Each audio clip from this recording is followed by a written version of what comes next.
Cube Radio. Cube Radio.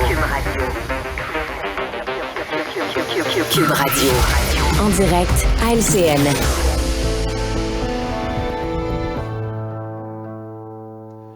« 8h45, c'est un rendez-vous matinal pas comme les autres. Salut Richard.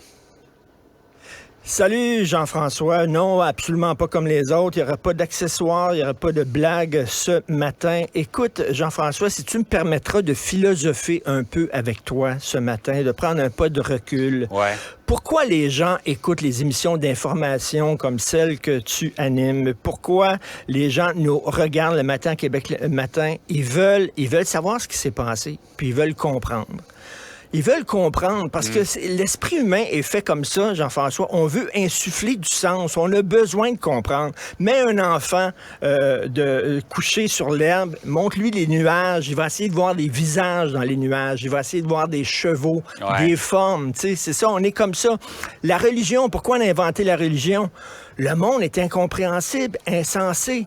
L'univers est infini puis est en expansion. C'est quoi cette affaire-là? Tu sais, qui a créé ça? Pourquoi on est sur Terre, etc.? On a inventé la religion qui nous permet de comprendre. Pourquoi on aime les romans policiers? Il y a un mystère. Mais à la fin, on le sait qu'au dernier chapitre, tous les morceaux vont s'emboîter les uns les autres. Il va y avoir Hercule Poirot, Miss Marple, il va y avoir un détective avec un imperméable froissé qui va nous dire « Voici ce qui s'est passé, ça va nous rassurer. » Mais il y a des choses qu'on ne peut pas expliquer. Le monde, des fois, est inexplicable. Et c'est quoi, Richard? Il y a peut-être des choses dans tout ça qu'on ne pourra jamais expliquer avec la logique. Il y a des choses qui vont dépasser notre compréhension. Tout à fait. Moi, je dis l'être humain est un roman policier dont il manque le dernier chapitre.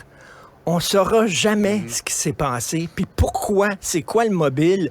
Et aujourd'hui, tu vas interviewer, tu vas rencontrer, puis moi aussi, des psychologues, puis des experts, puis on va essayer de comprendre qu'est-ce qui s'est passé, Jean-François. Mais le bout de l'affaire, là, c'est qu'on est devant un acte qui est incompréhensible. Et j'en parlais tantôt à Félix Séguin. Tu sais, quand il y a eu la rumeur qui circulait en disant son ex travaillait dans la garderie, là, on s'est dit, voilà, voilà, on a le mobile, il a voulu se venger, etc. C'est même pas ça. Les gens qui l'ont vu dans les dernières heures, qui commençait son chiffre de travail, il semblait tout à fait normal. Qu'est-ce qui se passe? Et Jean-François t'a couvert, toi, le judiciaire, pendant de nombreuses années.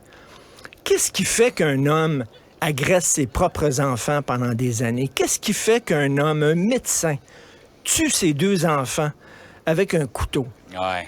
Tu sais, il y a un mystère dans l'être humain, vraiment, là. Et c'est plate à dire, mais on va vous accompagner aujourd'hui. On va avoir les experts, on va parler de ça parce qu'on a besoin d'en parler aujourd'hui. On a besoin de ressentir beaucoup de peine. Ouais. Mais je suis pas sûr qu'on va comprendre à la fin de la journée, mieux comprendre ce qui s'est passé. On attend des évaluations psychologiques et tout ça, mais tu sais, ça nous ramène face au mystère de l'être humain et face à l'arbitraire de la vie. Jean-François, tu vas mener... Y a-tu quoi de plus banal que le matin d'aller mener tes enfants à la garderie? Y a-tu quoi de plus banal que ça? Tous les parents font ça. Penses-tu, toi, que jamais tu peux imaginer qu'il y a un autobus qui va rentrer comme... Vraiment, c'est tout ce que j'ai à dire. Et écoute, j'ai commencé l'émission aujourd'hui en faisant jouer la toune de la chanson magnifique de Luc de la Rochelière, « La vie est si fragile », mais c'est ça. Vraiment, là. Il n'y a rien d'autre à dire. Quand on pense à quelqu'un comme ça qui s'attaque en plus aux personnes les plus vulnérables dans notre société, des tout petits enfants de 3-4 ans, là, c'est... Et ça vient nous chercher, ça nous choque, ça nous bouleverse, ça nous attriste. On se reconnaît dans ses parents, on se reconnaît en tant que parents ou que grands-parents dans une situation comme celle-là. Mais même nous, Richard, qui avons à travailler avec les mots nous manquent. Exactement. Les mots nous manquent. Et ce gars-là avait des parents. Hein? Félix me disait que c'est un gars, le suspect, qui avait été adopté par des parents aimants, des parents très connus dans le nord de la province, qui sont appréciés. Eux autres même c'est leur propre enfant, ils ne doivent pas comprendre ce qui s'est passé. Bref, beaucoup de peine et, mon Dieu, ces parents-là, on pense à eux, bien sûr, aujourd'hui. Regarde son regard, je sais pas, qu'est-ce qui est arrivé hier? On ne le sait pas, c'est tout ce que je peux dire aujourd'hui. Vraiment. partager cette peine-là. En pensée, Richard, avec d'abord les parents de ses 2 enfants qui ont perdu la vie, les autres qui ont été blessés, mais de façon plus large, je pense tous les parents d'enfants de cette garderie-là. Imagine, Richard, pendant quelques minutes, ou peut-être 1 heure ou 2, tu sais pas si ton enfant est encore vivant, tu sais pas il est où, tu sais pas s'il est blessé.